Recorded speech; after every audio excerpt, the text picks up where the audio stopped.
Welcome back to bite right. நம்ம கண்ட உணவுகளை சாப்பிட்டு நம்ம வயிற்றை நிறைக்கிறதுக்கு நம்ம வயிறு ஒன்றும் குப்பை தொட்டி இல்லைங்க. 2000 வருஷம் முன்னாடி சும்மாவா சொன்னார் நம்ம திருவள்ளுவர்? அற்றால் அறிவறிந்து உண்க அஃதுடம்பு பெற்றான் நெடுதுய்க்கும் ஆறு.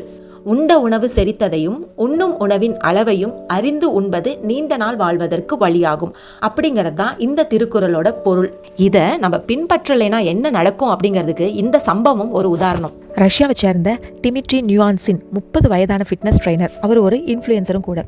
இவர் ஒரு வெயிட் லாஸ் செஷனை விளம்பரப்படுத்துறதுக்காக ஒரு சேலஞ்சை ஸ்டார்ட் பண்ணுறாரு.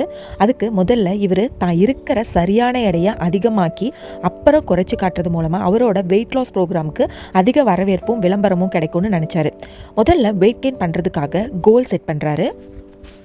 அந்த கோலில் முதல் விஷயமா அவர் 25 கிலோ சில வாரங்களில் இன்க்ரீஸ் பண்ணணும். இரண்டாவதாக 10,000 கிலோ கேலரிஸ் அளவுள்ள உணவை தினமும் சாப்பிடணும். 10,000 கிலோ கேலரிஸை மீட் பண்ண ஜங்க் ஃபுட் மட்டும் சாப்பிட்றதுன்னு கோல் செட் பண்ணியிருக்காரு.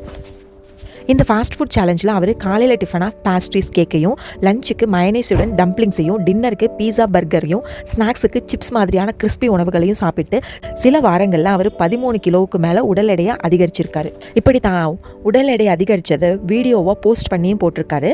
வெயிட் அதிகமானதுனால அவரோட வயிறு ஒரு ப்ரெக்னென்ட் உமன் வயிறு மாதிரி இருக்குதுன்னு சொல்லி வீடியோ போஸ்ட் பண்ணியிருந்தாரு. திடீர்னு தன்னோட ஃப்ரெண்ட்ஸ் கிட்ட எல்லாம் தன்னோட ட்ரைனிங் ப்ரோக்ராம்ஸ் எல்லாம் கேன்சல் பண்ணிவிட்டு திடீர்னு தன்னோட பிளான்ஸ் எல்லாத்தையும்